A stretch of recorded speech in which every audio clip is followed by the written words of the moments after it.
Good morning, everyone, and sorry for that slight delayed start. But good morning and welcome to the January California-Nevada Drought Early Warning System Drought and Climate Outlook Webinar. Thank you for those that are maybe have joined us previously and those that may be joining us for the first time.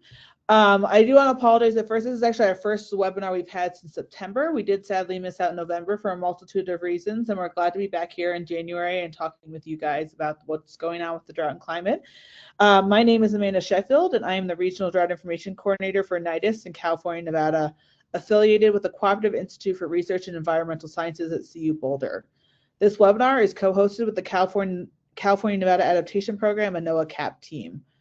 We host these bi-monthly webinar series to provide the region with timely information on current drought status and associated impacts, as well as a preview of developing climatic events. And I do want to add this time, thank you to the NOAA's Regional Collaboration Network for letting us borrow their go-to webinar, because that was part of some of the issues we've been having, has been some software changes and things like that. Before we get started, please note this webinar is being recorded, and the recording will be available on drought.gov and our YouTube channel later this week. We've got a great set of speakers this week. We're going to cover current conditions and outlooks from CW3E, as well as we have our state climatologist on, who will be covering, giving us their perspective on the current conditions and what's coming or things like that. With that, I'll just do a couple of NIDIS slides to get us started. So just a couple minutes to reintroduce NIDIS to you in case you're not familiar with our program and our partners. Whoops, one too many slides. Sorry, the system's a little slow. There we go. Our mission is to improve the nation's capacity to proactively manage drought-related risks by providing those affected with the best available information and resources to assess the potential for drought and to better prepare for, mitigate, and respond to the effects of drought. We work to improve our understanding of how and why drought affects society, the economy, and the environment to improve accessibility, dissemination, and use of early warning information for drought risk management. We do this by working with new and existing networks of federal, tribal, state, local, and academic partners to make this information accessible and useful for decision makers and through drought early warning systems, as you see on the screen here, of which California, Nevada is one of them. We do this through a multitude of different activities, including research activities, observation and monitoring, planning and preparedness activities, working with the best prediction and forecast information we can find, as well as doing communication and outreach, such as through webinars such as this. Just a few quick plugs before we get started with our speakers. If you are in Southern California and interested in getting drought early warning information, especially in the agriculture, public health, and water utility sectors, we do have a pilot we are running right now that is taking sort of the information you're getting from this webinar and taking it a step further, giving us other sectoral applications and information. If you're interested in joining that, there's a QR code there with more information, or you can go ahead and email me. And I also wanted to mention where you can find some other information on drought.gov. You can always find the latest news, the past webinar recaps, such as what's a recording for this. You can sign up for our newsletters. And we also do have regional drought status updates when drought is ongoing. And our most recent one was about snow drought, which you may have seen. And we have a listserv for information if you want to keep following us along as we release our monthly snow drought updates in the West throughout the rest of the season. We've been doing this for, I think, 8 years now, where we do a monthly update on the current snow drought situation. And obviously this year has been very interesting what's been going on in the West with snow drought, and you may have seen quite a bit of that in the news. With that, I'm going to pass it over to our speakers. Our first is going to cover the update and outlook from the Center for Western Weather and Water Extremes over at Scripps, which will be Julie and Chris, and then we'll pass it on to our state climatologist. With Julie, just give me a second and I will pass presenter control over to you.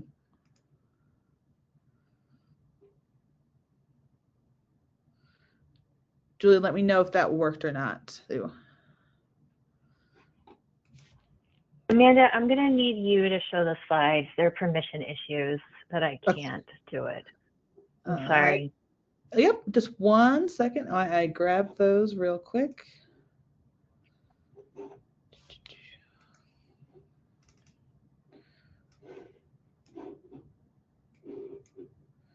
Backup for our backups. So we've got it. And let me share my screen again, and then Julie, you'll be good to go. All right, go ahead, Julie.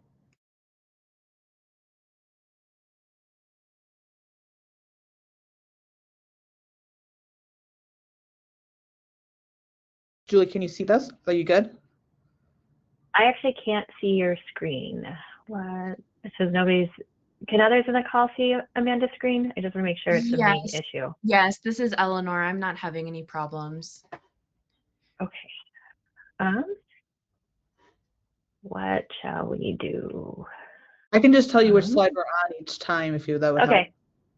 That sounds good. I can talk to it. So why don't we go to the second slide that shows the drought monitor? Yep, we're there. And great. And so as this is a drought monitor from last Thursday, January 20th. And so what you're seeing in California is all white. And so the current conditions are showing no drought or nothing, no abnormal drought for California at this time. And then in Nevada, what you're seeing is about 44% of the state, 45% of the state either has normally dry to moderate to some very little, just little less than 1% severe drought. So overall, throughout the region, there is limited amount of drought compared to where we started this water year. Amanda, do you want to go to the next slide, please? Yep. We're on the 3 maps. And so perfect. And so this slide is just really showing the change of the water year since the beginning of the water year in 2025. And so the water year starts in October. It's October 1st. So this is the last day at the end of the water year of 2025. And you can see how much we've improved. And the map on the far right is showing those class improvements. And especially for the southern portion, southwestern portion of Nevada, we've seen quite a bit of improvement, 3 class grades, and in some places 4, and similar for coastal Southern California. Go ahead, Amanda, to the next slide. And this next slide is showing a time series of drought in California and Nevada.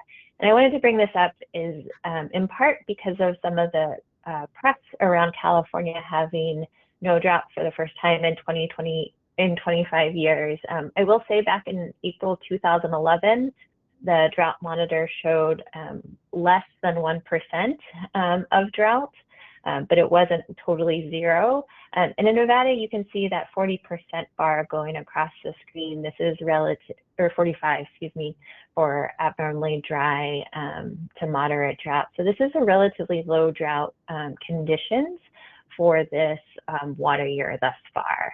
And so Amanda, if you want to go to the next slide.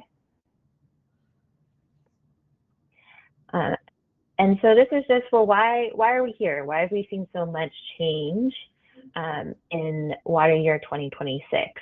And so you can see some of those areas where that have the largest class improvement are much above normal for this water year thus far. So, some of them over 150% of normal in some of those areas that had the most severe drought at the start of the water year. But much of the region is near normal, if not much wetter than normal. Can you go ahead and press enter? There's an animation. Got it. And so this is, while the water year started out relatively wet, what we've seen in the last 15 days is this really dry conditions. There hasn't been, this is the total amount of precipitation over the last 2 weeks or 15 days. What we're seeing, the region really hasn't received any precipitation.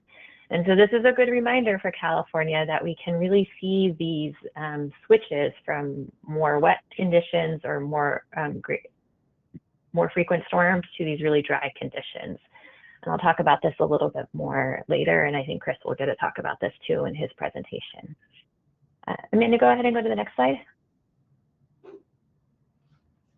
So this water year, minus the Central Valley, in part due to all the fog, has been really warm. And you can see this throughout the region. The map on the left is showing the temperature anomaly. So how many degrees difference is it from climatology from the 1991 to 2020 mean? And part of this, then the map on the right is actually showing the percentile. So how does this compare? Like how many % years have been warmer than, what percentage of years have been warmer than this year? And what you'll see for both of these is, throughout all of Nevada, it's been somewhere between 3 to 5 degrees warmer this water year.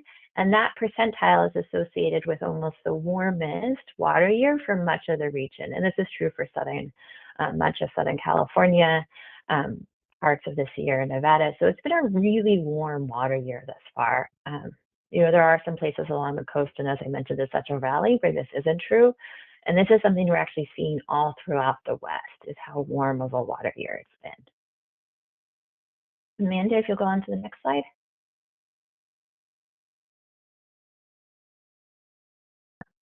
And so this warm water year is what's leading to these current snow conditions. And so this is showing the snow water equivalent, saying and comparing it to climatology, the same climatology period, 1981 to 2020. And this is the median, comparing it to the median value. And what we're seeing throughout the region is most places, except for a few, are below normal, and some well below normal for the amount of snow. And the smaller insert, as I just showed, what's going on throughout the West. And as I mentioned, the warm temperatures is very much a West-wide phenomenon, and we're seeing that through the snow water equivalent, or how much water is in the snowpack, and just low snowpacks throughout much of the West. And it's largely due to these warm temperatures that we're seeing throughout the West. Amanda, if you'll go on to the next slide. So this is digging into that snow story a little bit more. And so if you look at, we had some big storms in early November, but as I mentioned before, it was a very warm snow. And this is for one station near Lake Tahoe, but this is relatively representative of a lot of stations. And you'll see that in late December, very early January, there were these two big peaks. And this is often the story of our region, that the wet or dry, or how conditions may change, are really attributed to these large events, or these extreme events. And so I just wanted to point out what was the cause of this big peak that we're seeing here in late December. So Amanda, if you'll go to the next slide.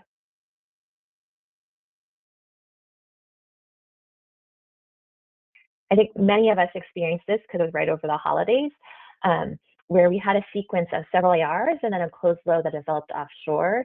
And these atmospheric rivers started December 18th and went all the way through right after the holidays. And so we had, as you can see, these three different ARs that hit. Several of these were relatively warm, and so a lot of this was rain throughout much of the region. But the last two, especially this closed low that developed, was a bit colder and really helped with the snowpack, which is one of those reasons we saw that peak in that station before, is when some of the colder storms came through. And this is a figure that Chris made just to illustrate how impactful of a sequence this was for much of the region. Got somewhere between 10 and 30% of annual average precipitation, and for the South Coast region near Oxnard and Ventura and others, much more than that, between 50 to 60%. So this is a really impactful storm, and it also helped a lot with the snowpack, as we saw on the station before. So I'm going to turn a little bit to talk about reservoir conditions. If you'll go to the next slide, Amanda, please.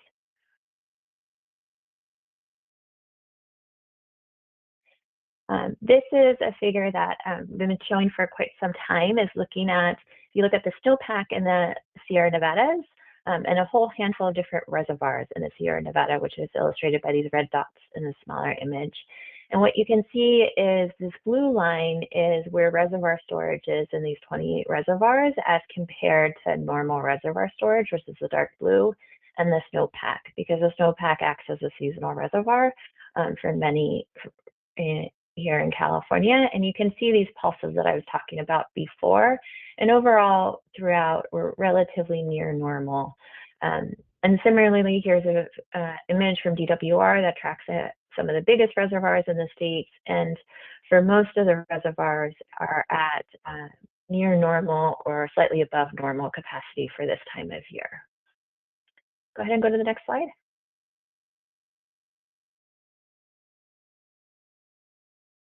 And this is now looking, sorry, it should say Nevada up top. This is looking at reservoirs in Nevada. So Lake Tahoe came in at the start of the water year in terms of reservoir level much above normal. And then that storm, the sequence of storms that I just mentioned really boosts the storage and the snowpack around the area. And here's a look from NRCS at looking at different reservoirs in the region, with many of them above normal overall, with that storm helping quite substantially. And then if you'll go to the last next slide, which is the last graphic slide. Important for our region, obviously, is the upper Colorado River Basin. And this is just looking at the snowpack or the snow water equivalent in the upper Colorado region. And you can see how it's about 64% of median, which is pretty low. It's only 34% of the peak, which comes in later March, April. And so it's very low for this time of year thus far. Hopefully there'll be a little bit more later in this year, which Chris, again, will talk about a little bit more. And then just showing where the current storage is for Lake Powell and Lake Mead, it is much below where it was this time of year last year. So Amanda, to the last slide is a summary slide. There are no drought or abnormally dry conditions in California, and 20% of Nevada is in drought with 24% abnormally dry conditions. Precipitation is above normal since the start of the water year for much of the region, particularly Southern California and South Central Nevada. Since early January, precipitation has been dry, however. The temperatures are extremely warm for much of the region, and this has impacted the snow water equivalent and how much snowpack is in California, Nevada, and west-wide. Reservoir levels are near normal capacity for this time of year, but in the upper Colorado River, both Lake Powell and Lake Mead, storage is significantly below last year, and the snow water equivalent in the upper Colorado River Basin is low for this time of year. So Amanda, that's where I'll pause for now, and thank you for sharing my slides. I apologize for the technical issues, but happy to take any questions if we have time. How about we try questions real quick? If you want to type them into the questions box, if you've got a quick one for Julie while I pass over to our next speaker. Chris, I made you a panelist. I'm about to make you a presenter, if that works. Okay, I think that's working now. So let's see.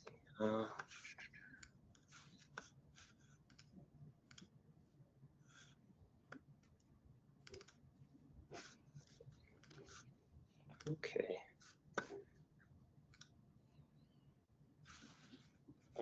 Can everyone see my screen, full screen?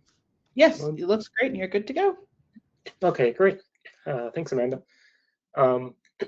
So yeah, I'm going to be covering the outlook, focusing on the next 4 weeks in terms of precipitation and temperature for California and Nevada.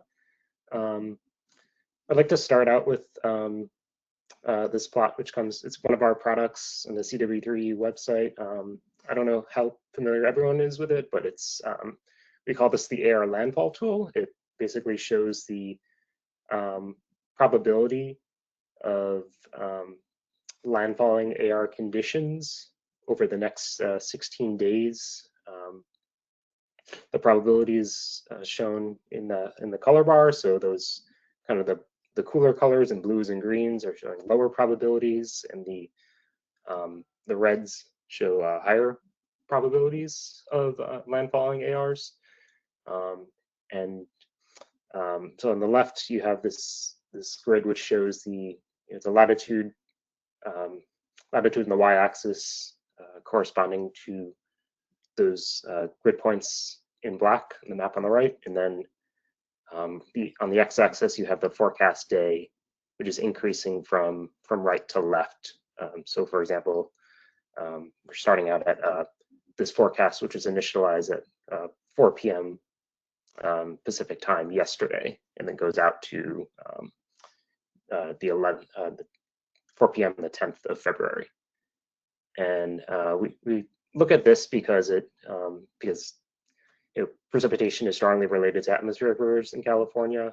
Atmospheric rivers are the largest source of precipitation. So this generally gives us a good idea of whether or not we can expect a significant precipitation event at some time in the near future. And what you can see is that for the most part, over the next 2 weeks, you're seeing a lot of blue on the map for most of California, indicating low likelihood of landfalling atmospheric river activity, with the exception of this brief period later tomorrow, the 27th of January, which is forecast to bring a little bit of light to moderate rain to Northern California. But most of the air activity is forecast to remain further north into the Pacific Northwest, and then also into British Columbia. So next, sorry, change this. And then another relatively new product on our website that Julie and I were thinking it'd be great to introduce everyone to is this West Coast weather regime forecast tool. It was developed by Christian Gerges, and this tool is basically showing the likelihood of likelihood of 16 different West Coast weather regimes that influence precipitation and temperature and air landfall activity over the U.S. West Coast. And then for this first slide, we're seeing the precipitation anomaly that you can expect, or that's associated with each of these 16 different weather regimes. So, for example, some of the weather regimes like 1 through 5 are generally dry weather regimes for most of California. And then weather regimes like 9 through 12 tend to be associated with wet conditions and increased atmospheric river activity in California.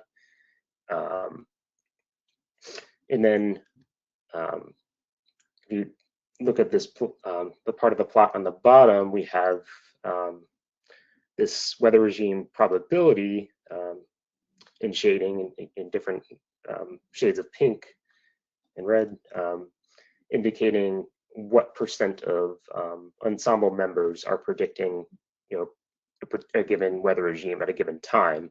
And the forecast, this forecast is a few days old. It was initialized on the 22nd of January, but it goes out 4 weeks in time through February 19th.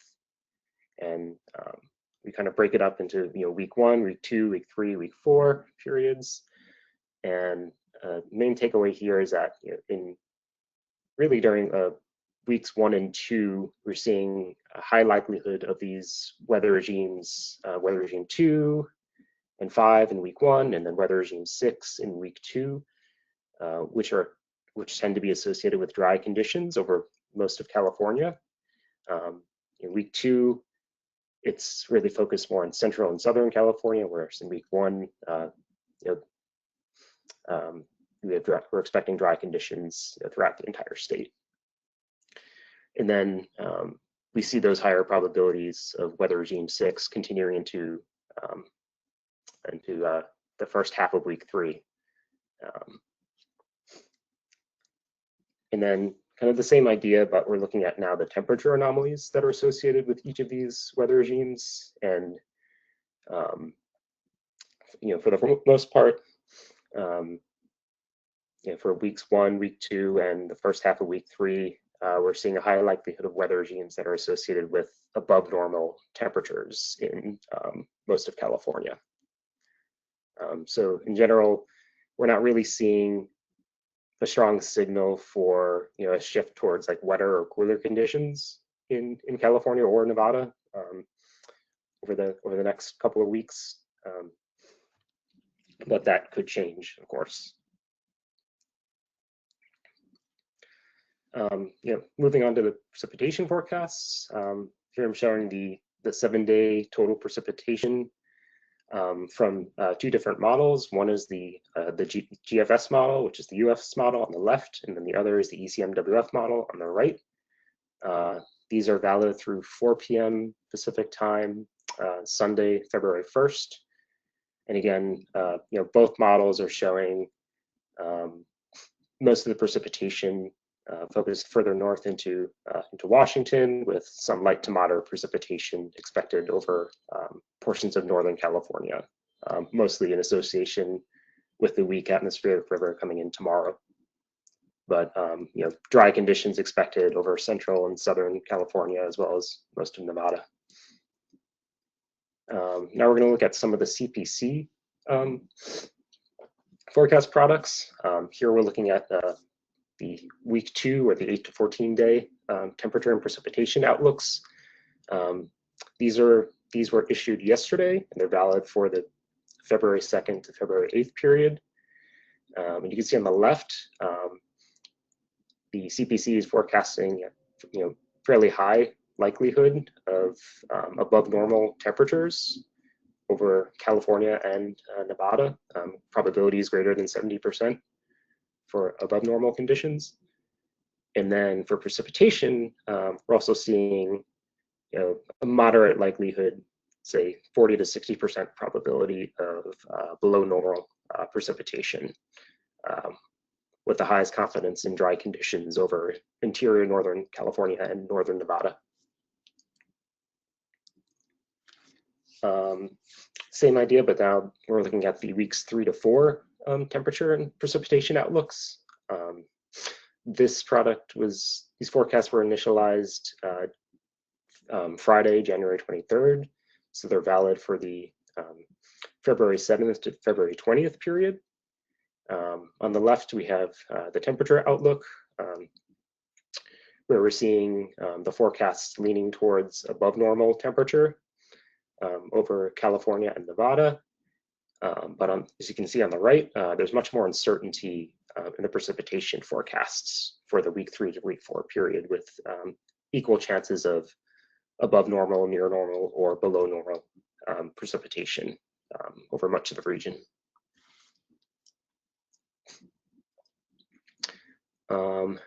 And then another thing we look at in terms of seasonal prediction is ENSO, the El Nino Southern Oscillation.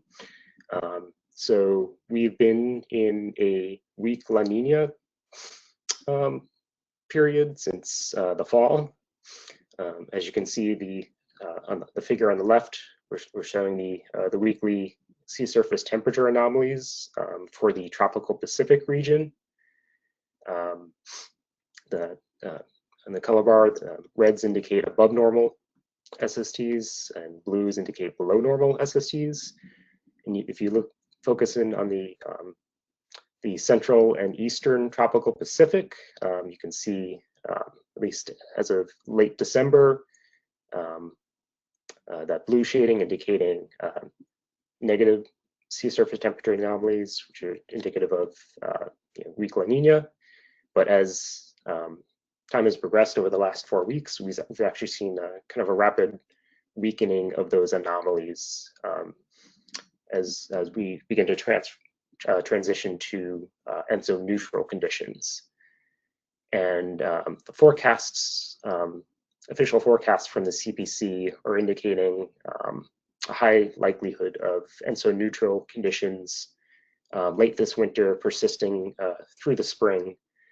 And then some more uncertainty as we head into kind of late summer and early fall, with a possibility of a transition to El Nino conditions.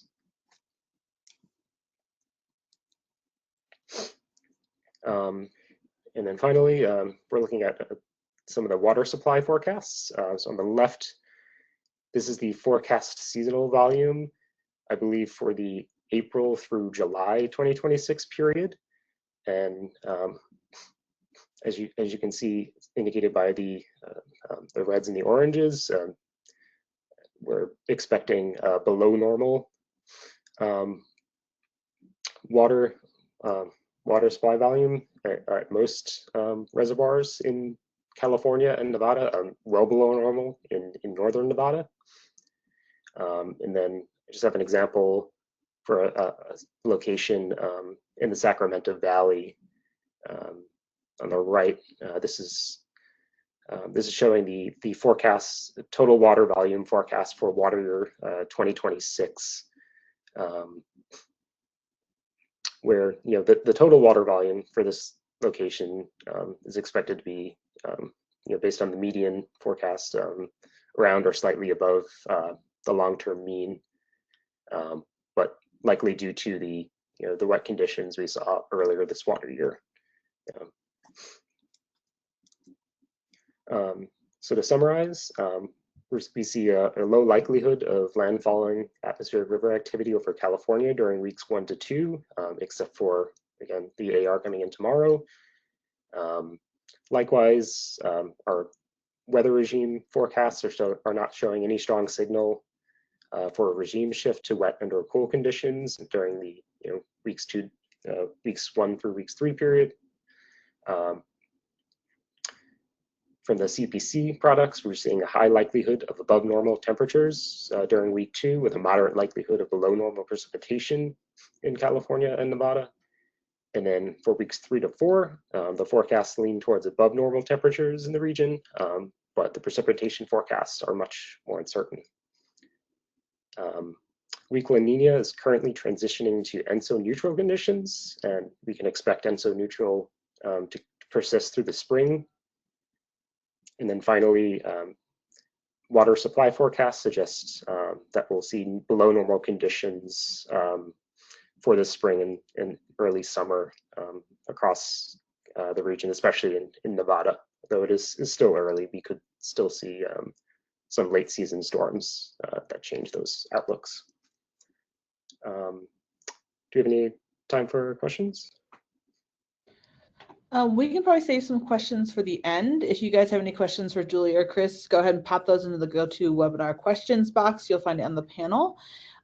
With that, though, I am going to transition us to the next set of talks. So our next presentations are from the state climatologists.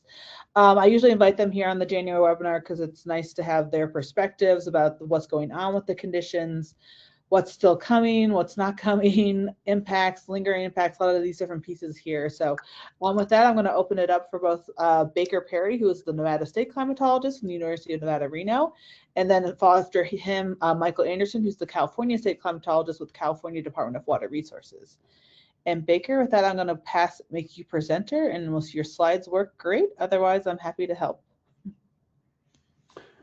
Okay, great. Thank you. And let me share this.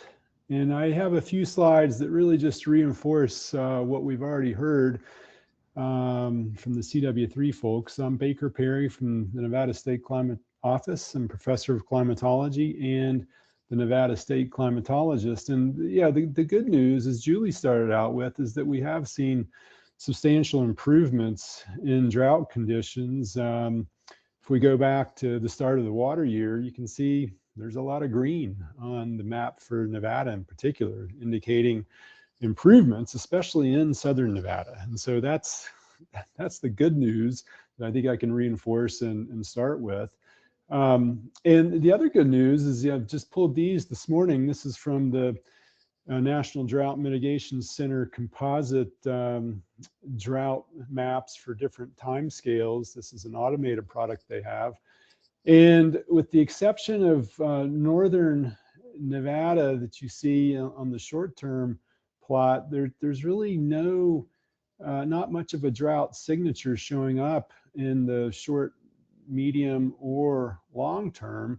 Again, you see some in eastern Nevada, and that's reflected better, I think, in last week's drought monitor map. But this is a growing concern on the short term in northern Nevada, especially with the lack of snowpack and some of the trends that I'll share here shortly. Of course, on the California side, you all are looking very, very good on these plots. Let's look at some mean temperature departures. These are for the ASOS first order stations, and you can see since October 1st, as Julie was saying, it's been well above normal across Nevada in particular, and this is especially the case in eastern and northeastern Nevada at LE and there in Elko, 6 degrees above normal already for the water year. That's not actually the warmest, but it's the second warmest at those two sites. Reno is at the warmest in terms of rankings going back for the period of record, as is Vegas. So the point is, it's been very warm this water year. And for the climatological winter to date, again, in Nevada, we're running 5 to 8 degrees above normal at the first order observing sites. And so this is the warmest start to climatological winter, at least in Reno and Elko and Las Vegas. And so that's kind of the bad news. And you can see this in the snowtail record as well. This is the Nevada and Eastern Sierra snowtail average daily temperature. And look at this period in December. Much of December, we were setting near daily record highs for the statewide network going back to the early 1980s. And most of the period, again, has continued to be quite warm, even this month, because the valleys have been inverted and it's been a stable regime. And so not a whole lot of cooler conditions to talk about. Now, on the good news, on the precipitation side, and again, Julie touched on this, we're well above normal in Western Nevada, and of course in the Sierra, and even in Southern Nevada as well. We're 1.71 inches for the water year above normal. And in Northeastern Nevada, it's a bit more mixed. In Winnemucca, Northern Nevada, there is 0.62 below normal. And so where does this rank? Again, we're in the 79th percentile in Reno, 92nd in Las Vegas, but 34th percentile in Winnemucca and surrounding areas, and again, closer to normal in the Far East. So from the snowtail perspective, again, we're still above the median for the Eastern Sierra and Nevada, but not by much now. We were in really good shape after those storms in late December, early January, but of course this month nothing's been happening. So from a total precipitation side, the mountain snowtail sites are doing fairly well. And you look at this from the basin perspective, and again, the basins overall that are covered by snowtail are doing fairly well, except for the northeastern part of the state, but they're not in terrible shape, right? Now, where we are starting to become more concerned is with SWE. Again, we were statewide and in the Eastern Sierra, we were very close to the median after those storms in early January, but we're going the wrong direction now. And we're currently only 60%, but there's a lot of variability across the state. And of course, in the Sierra, it's looking much better. Still not great. I mean, there are some higher elevation stations, and I'll talk about Mount Rose in just a minute, but in much of northern Nevada, we have some record minimums with SWE at many snowtail stations, and of course, nearly all of them are below the 50th percentile. In eastern Nevada, Wheeler Peak is close to the median, so some of the higher elevation stations are doing a bit better. It's also the case in the Spring Mountains. There's no snow at the lower Rainbow Canyon, but Lee Canyon is a bit better, and the new one a bit higher up, I forget the name of that, is a bit better as well. So there is some elevation dependence here. Now, just a real quick closer look at the Carson Range in Western Nevada. You can see there was a great start to the water year. We had a near record snowpack mid-October, and then it warmed and a lot of that disappeared, but a little bit higher up, that snowpack remained. So go up 1,000 feet and there's quite a bit of snow and water in that snow. And at Mount Rose, we're still a little bit above the median. So this is at one of the higher elevation stations in the Carson Range. And then from a soil moisture perspective, I think this is something that's been very interesting to follow. Because of the higher precipitation and the fact that more of that precipitation has been falling as rain versus snow, the soil moisture across the snowtail stations is well above the median. We're at record values at end of December and early early January. And so I think that's something to keep in mind, is that even though the snowpack is in not great shape, especially in much of northern and eastern Nevada, the soil moisture is doing better in these areas, and that it's still trending down, but that's well above the median. And here you can see just the percent of median for soil moisture. And again, all of the basins across the state are above the median. And so that's a bit of good news. All right, and then just to wrap up, to build on some of what Chris was talking about, I just pulled the latest ensemble mean AI from the European forecast. And week 1, I mean, look at these temperature anomalies, forecast temperature anomalies. These are Fahrenheit for Nevada. So very, the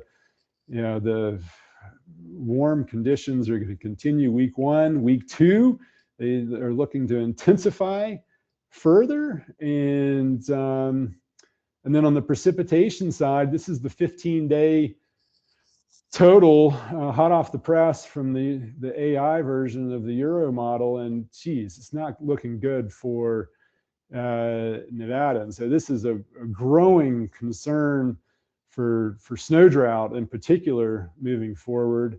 There's still some hints in the European weeklies that we may get a wetter pattern developing in mid-February, but it's not a strong signal, and certainly with the CW3 graphics, there's not a lot of optimism there. But I'll leave it at that. There's the anomalies for the 15-day period. Thank you. Thank you, Baker. I have a quick question. When you're thinking about all these and what you're hearing on the ground, are you hearing concern from some of those folks in the snow drought areas about potential impacts for water resources or agriculture or anything yet? Or are they still wait and see a little bit? I think there's kind of a wait and see attitude. I think, from a water resource perspective, I mean, this is a good time to have slightly above normal and dry conditions, because there's certainly south slopes have melted out, sun has melted out sun, but overall, I think from a water resource perspective, we're okay. That the forecast is not great, but it's more from the outdoor recreation and winter tourism where I've heard the grumblings around here. Yeah. Okay, great.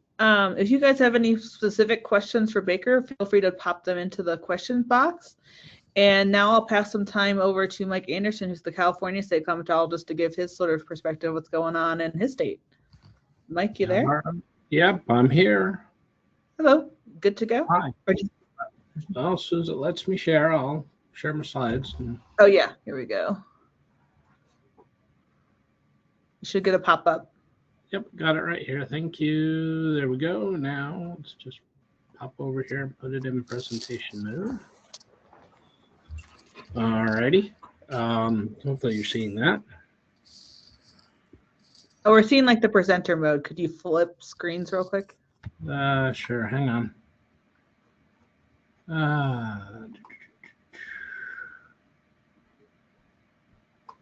There we go. All right, That good work? to go. Yes. Alrighty, great. So let's start with a nice satellite shot of California, showing a nice snow in the high country and the fog in the valley. A lot of clear conditions elsewhere, and this has really been a lot of December and January for California now. Let's start by going back to last year, because last year was a really interesting year. From a statewide perspective, we had achieved our third year in a row of an October to April that was above average. But by the time we got done with the water year, we see temperature-wise, we're in the top 10% for most of our counties, with the exception of a few coastal locations that had some fog, keeping them near normal. But on the precip side, a very, very strong gradient, and we called it the I-80 corridor last year. We're north of I-80. We had a lot of really good precip. With the exception things turning dry as we got into the tail end in April and May. But south of I-80 and certainly in our Southern California counties, really dry conditions. Our Southern California counties enjoyed their third driest and eighth warmest water year on record. So we go to this year, also a La Nina year, and wow, it's been an interesting year. We got the water year off to a really good start. A couple good storms in October. Cutoff lows coming down offshore, enabling water to be pushed into California, versus coming down into the Great Basin, which all we get out of those is a lot of dry winds. We see in the first quarter of the water year, the driest part of the state is maybe not where you'd expect up there in Del Norte County. A little different than Ventura County, our wettest area in terms of percent average, but I wanted to give you some totals there just to give you a sense of what's going on. Normally, the first quarter of the water year, Ventura County only expects to see 5.6 inches. They saw 18.5 so far. Del Norte County expects almost 41 inches, and they've only received 35.6. So they've gotten plenty of rain, just not as much as you would expect. And certainly got more than we expected, particularly in that November storm, where we had the remains of Hurricane Priscilla moisture that fed another cutoff low that you really see that stripe of brighter green. That was the footprint of that effort. So now we go to another product. Oh, and these graphics come to us from Western Region Climate Center's California Climate Tracker. There are climate trackers for each of the Western states. Very handy way to look at how conditions are going relative to a historical record. Another site really like to use is the California Water Watch, a great one-stop shop for water conditions in California up to date. So here we are. Hasn't updated over the weekend, but what we see is that a lot of areas that used to be purple are starting to fade into the greens and yellows, meaning we were well above average, but fading quickly. We see that footprint from the remains of Hurricane Priscilla still strong, showing strong there. Statewide, though, we're down to 126% of average precip. We were up at 150 when the calendar year started. After that first week, it's been a dry month, and January is normally our wettest month. So we look at our reservoir levels, though. We're doing quite well, still 125% of average. That's great. However, we look at our snowpack, and not so good. About a third of what we would want for the year, only about 50% of average for this date in the Northern Sierra. So definitely falling behind. Now, difference in our regional snowpack. The Southern Sierra has higher elevation mountains. About half the watersheds are above 7,500 feet. Northern Sierra, 95% of the watersheds are below that level. So when you have freezing elevations of those storms in the first quarter of the water year, right around 7,000 feet. A lot of rain, no snow for the north. Still have some watershed to catch some snow in the south. We do see about a quarter of our monitoring wells are below normal. Some of that is systemic. Others of it are related to the drier conditions. Nobody has yet reported a dry well this year, though, which is good news. All right, so let's just talk about the water year. Fall, we have our precipitation onset in October, November, and boy, this year it was great because that tamped down the fire danger. Really good. Had some extreme events, particularly with the remains of Hurricane Priscilla, and as Baker showed, soil moisture state's doing great. The snowpack itself is not. December, January, February, these are the big three. On average, half our annual precip shows up in this 90-day window. We had a really dry start to December, but then long duration AR right around the holidays and at New Year's really kicked us back into gear. After that New Year's storm, though, January's been dry. February doesn't look to be too great. So we've hit more dries than wets. We'll keep an eye on that. And then we get into spring and hope that it wasn't an early shut-off like years 2013 and 2022. But maybe we do get a late season bailout there. That will impact our peak snowpack timing and magnitude. And that plays a role in what our spring runoff is as we head into summer, and how quickly the landscape dries out, how quickly that fire danger picks up, any extreme heat events.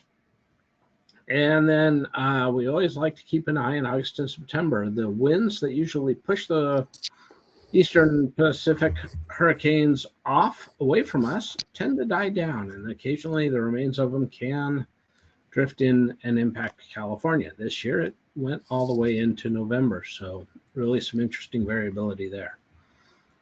We do like to keep in mind, yeah, boy, I get to April 1, and if it's not what we want, everybody's going to ask, what about next year? We're working on seasonal forecasting. Multi-year predictions still a ways away.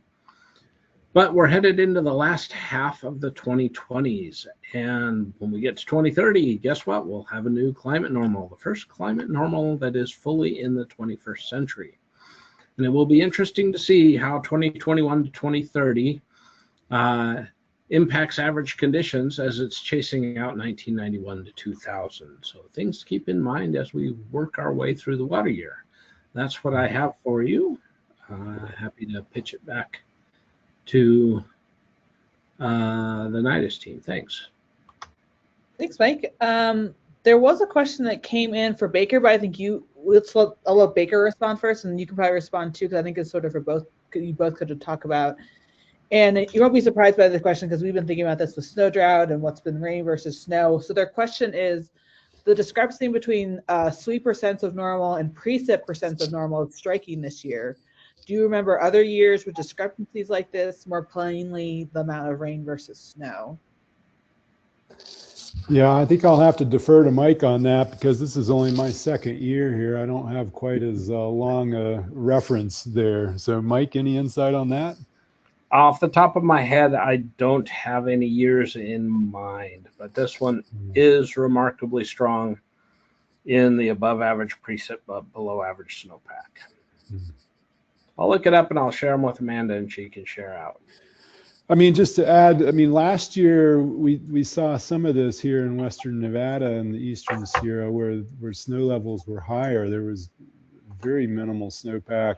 The lower snow tells around lake levels 6,000 to 7,000 feet, but higher up it was much better. So, and so far, I mean, at least at lake level, there's a bit more 6,000 to 7,000 feet at some of those snow tells this month than there was this year than there was last year. But and that was, I think, an interesting observation for me last year, was there was a pretty substantial dependence in elevation.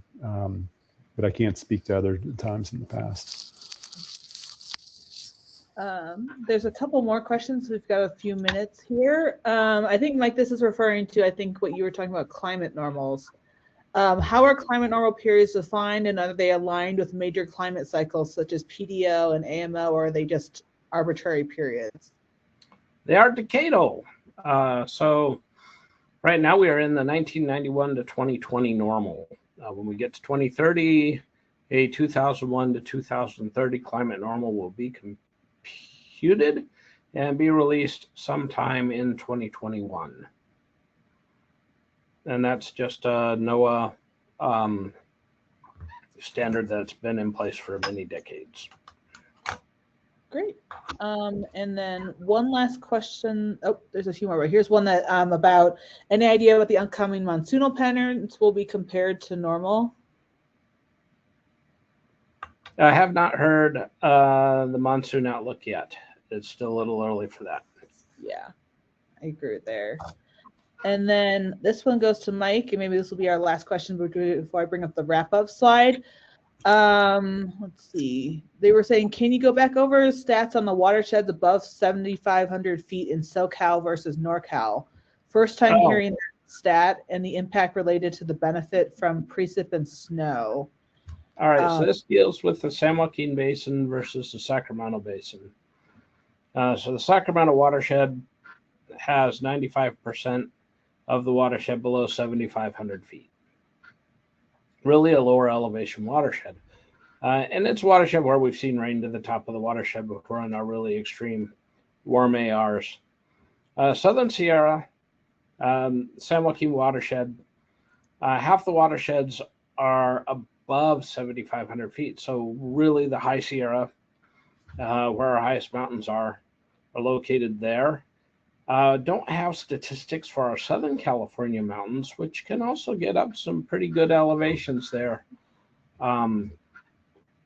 in some of the ranges down there. We look at Sacramento and San Joaquin because those two watersheds play a significant role in our large state and federal water project operations. Okay, great. Thanks, Mike. With that, I'll go ahead and wrap things up because I don't see quite any other questions. Thank you all for joining us today. Our next webinar will be about March 23rd. That information soon, hopefully, will be up on drought.gov, but it's not quite there yet, so you can't quite sign up yet. But if you do want to sign up with that QR code, you can get our national or regional newsletters. You still get webinar announcements like this sent straight to your inbox. And you can find us all over the place on social media, as well as our YouTube channel, which is where the recording of this will end up later this week. With that, I say thank you to all our great speakers. This was a great webinar and a great catch up and good news, but we'll keep our eyes out and everything going forward. With that, I'll say thanks, everyone, and have a great week.